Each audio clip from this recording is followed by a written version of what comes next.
Assalamualaikum warahmatullahi wabarakatuh. Perkenalkan, nama saya Ainun Fathurrahmah.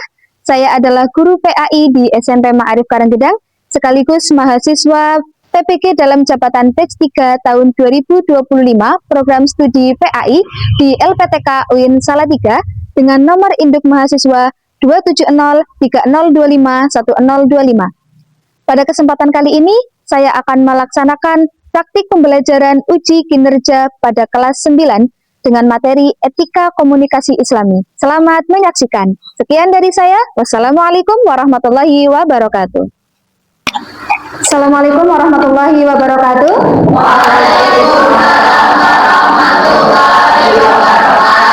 Selamat pagi semuanya.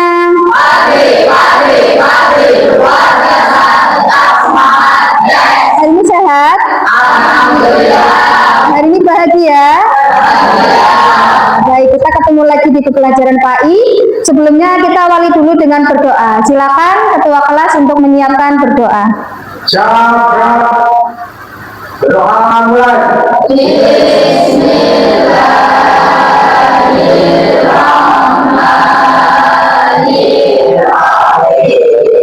Baik, sebelum kita mulai pembelajaran hari ini, akan saya absen terlebih dahulu ya.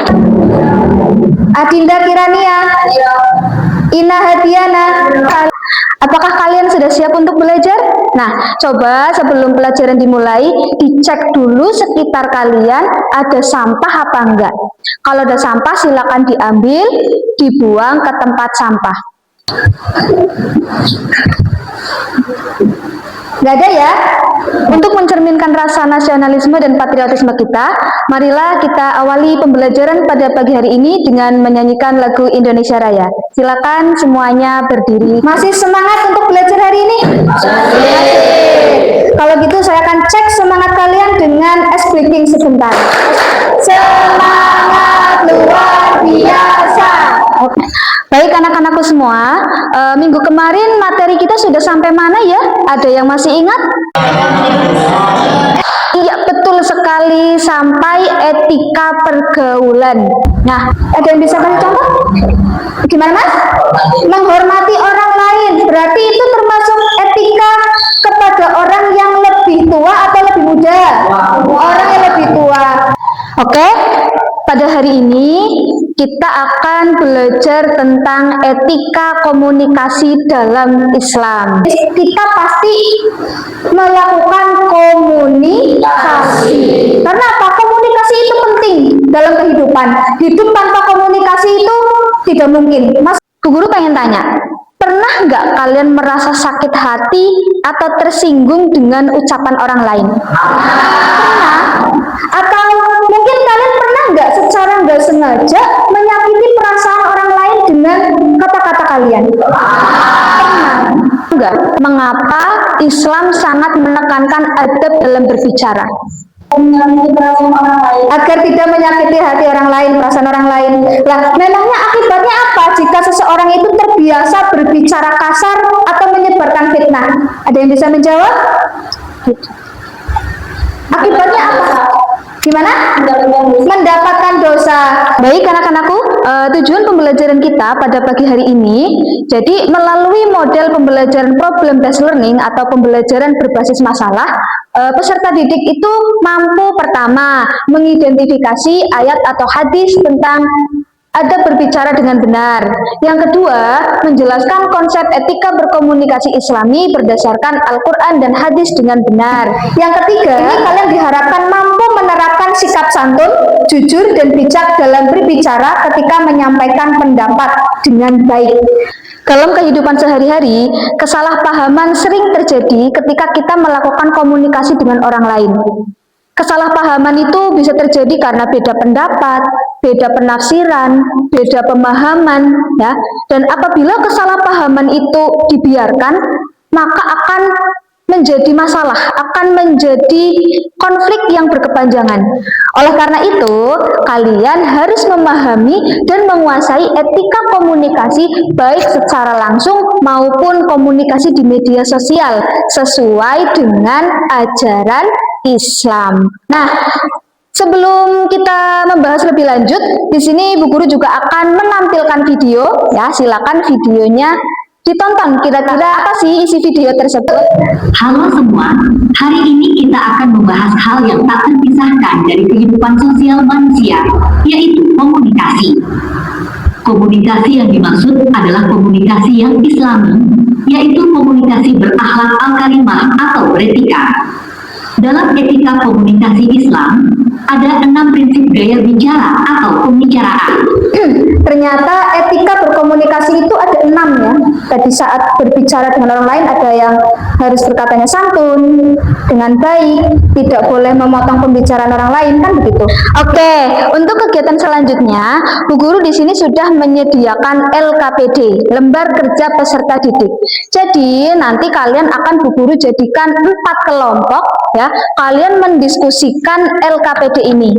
Di LKPD ini, Bu Guru sudah menyediakan studi kasus yang berkaitan dengan kehidupan sehari-hari. Nah, setiap kelompok ini berbeda-beda. Silakan dengan kelompokmu nanti diskusikan pertanyaan yang ada di LKPD ini berdasarkan studi kasus yang ada.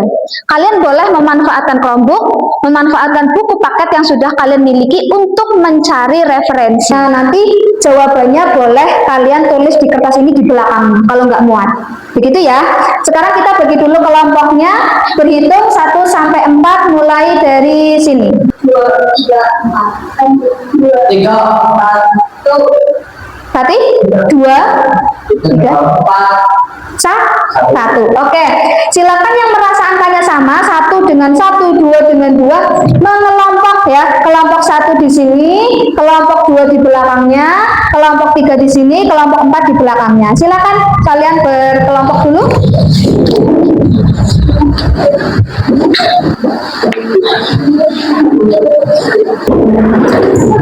Silakan meja didekatkan ya.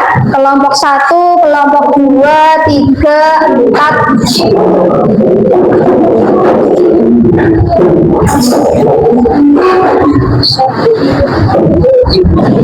Posisinya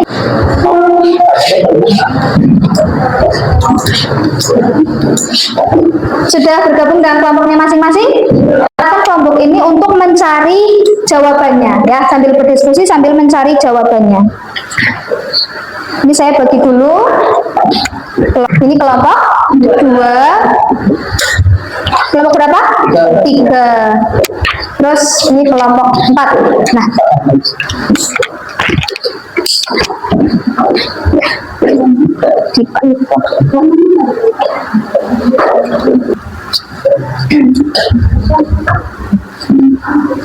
nah, silakan kalian mulai diskusikan dengan kelompokmu. Kalian dapat studi kasus apa, dipahami, pertanyaannya apa, silakan dipahami ya, diselesaikan dengan anggota kelompokmu. Boleh mencari jawabannya di buku paket yang sudah kalian miliki dan juga di Chromebook. Nah, ini buat cari di Google, ini juga bukunya silakan dimanfaatkan, dicari jawabannya, siapa tahu ada.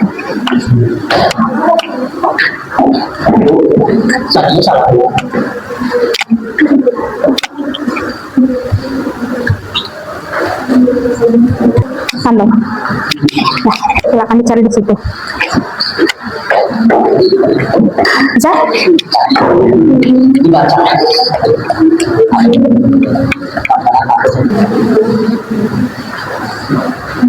Ketemu halamannya?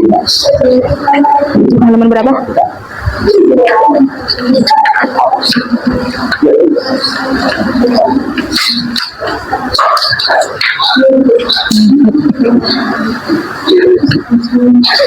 Artinya ya? Ya. Artinya ditulis juga ya?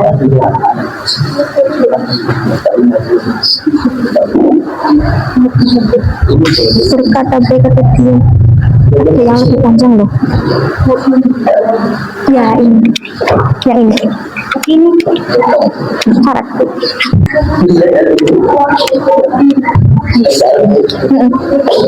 Ada ya?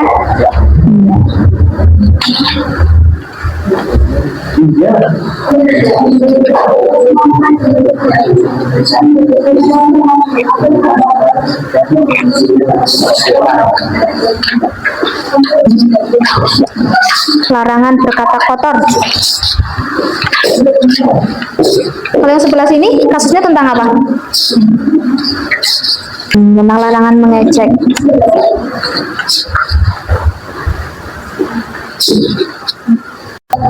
Jadi jawaban nomor 2, nomor 3 bisa cari di situ lagi.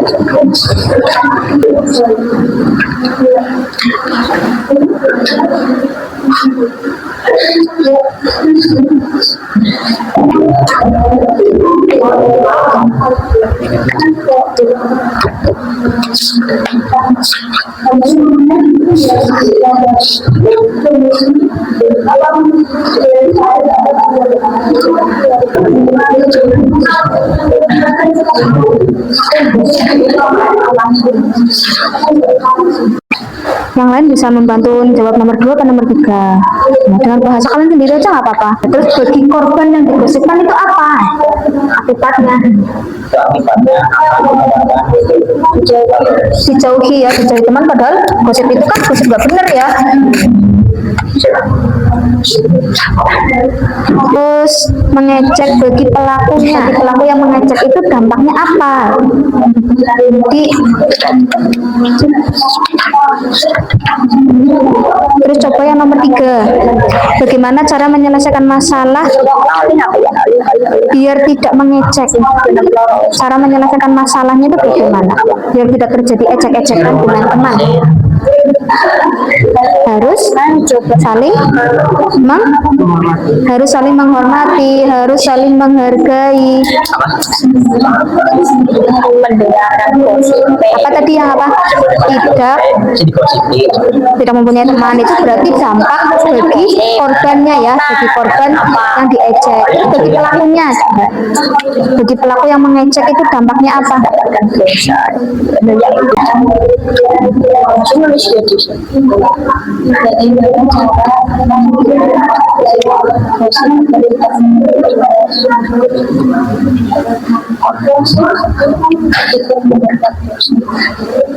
Kalau sudah selesai, nanti masing-masing kelompok mempresentasikan hasil diskusinya ya, maju ke depan semuanya. Nanti satu orang memandu, mulai dari salam perkenalan dari kelompok berapa akan mempresentasikan hasil diskusinya ya. Kita mulai dari kelompok pertama. Silakan kelompok pertama. Kelompok 1 akan mempresentasikan hasil diskusi kami. 1. Bagaimana Islam mengajarkan kita tentang adab mendengarkan orang lain, memberikan perhatian, tidak memotong pembicaraan, dan menunggu hingga selesai untuk memahami lawan bicara. Dalil mana yang melarang ghibah atau menyebarkan gosip? Ya ayyuhalladzina amanu ijtanibu katsiran minad dhon. Waalaikumsalam warahmatullahi wabarakatuh. Tepuk tangan untuk kelompok 4. Pelajaran kita hari ini, adakah yang mau menyimpulkan? Oke, silakan. Dari pembelajaran kita hari ini, saya dapat menunjukkan bahwa etika komunikasi menurut ajaran Islam antara lain: 1. Menyampaikan informasi dengan benar, 2. Menggunakan bahasa yang santun, 3. Tidak memotong pembicaraan orang, 4. Biasakan memberikan respon dengan kata yang baik. Oke, terima kasih. Nah, ya, betul sekali apa yang disampaikan oleh teman kalian ya, apa yang disampaikan oleh Mbak Ranun terkait dengan etika komunikasi Islami. Tadi sudah dijelaskan bahwa etika yang baik ketika berkomunikasi adalah tidak memotong pembicaraan orang lain, tidak menggosip atau hibah, tidak menjelek-jelekan orang lain, dan menghargai ketika orang lain sedang berbicara. Nah, dari situ kita bisa simpulkan bahwa kita harus selalu menjaga etika komunikasi kita agar kita juga dihormati sama orang lain, agar kita juga dihargai. Karena apa? Ketika kita tidak menggunakan etika saat komunikasi, bisa saja kita menyakiti perasaan orang lain tanpa kita sadari. Betul apa betul? Betul. Nah, sebelum kita tutup pembelajaran kita hari ini, buka pakai Chromebook tadi, ya. Linknya diketik, kita akan main game sama-sama. Nah, silakan diklik mulai lagi.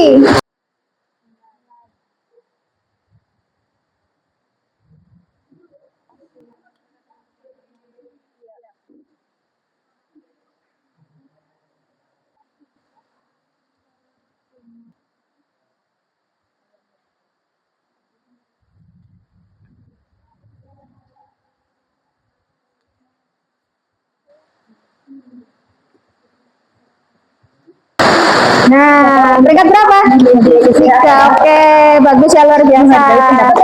Berapa menit tadi? 3 menit 14 detik. Salah satu ya, skornya hanya 14. Enggak apa-apa. Halo semuanya. Hai. Sebelum kita tutup pertemuan kali ini, saya punya pertanyaan untuk kalian semuanya. Yang pertama, apakah ada kesulitan yang dihadapi dalam pertemuan pembelajaran etika komunikasi Islami? Apakah pembelajaran pada pertemuan kali ini sangat menarik? Yang ketiga, dapat mengetahui dalil tentang etika komunikasi, ya Pak? Ya. Contohnya di surat apa tadi? Al-Hujurat ayat 12 tentang larangan nikah atau gosip. Terus saya dapat menjelaskan konsep etika berkomunikasi Islami berdasarkan Al-Quran dan Hadis, bisa nggak? Bisa ya. Terus yang terakhir, dapat menyelesaikan masalah komunikasi, misalnya salah paham, mengejek, menyebar gosip dengan solusi Islami. Bisa apa enggak? Bisa. Oke. Dan untuk pertemuan kita hari ini, kita lanjutkan di pertemuan yang akan datang. Kita akan masih membahas tentang etika komunikasi dan pergaulan dalam Islam. Silakan kalian bawa HP karena materi kita akan nantinya buat project berupa poster ya, menggunakan media Canva. Nah, kita tutup pertemuan kali ini dengan bacaan hamdalah bersama.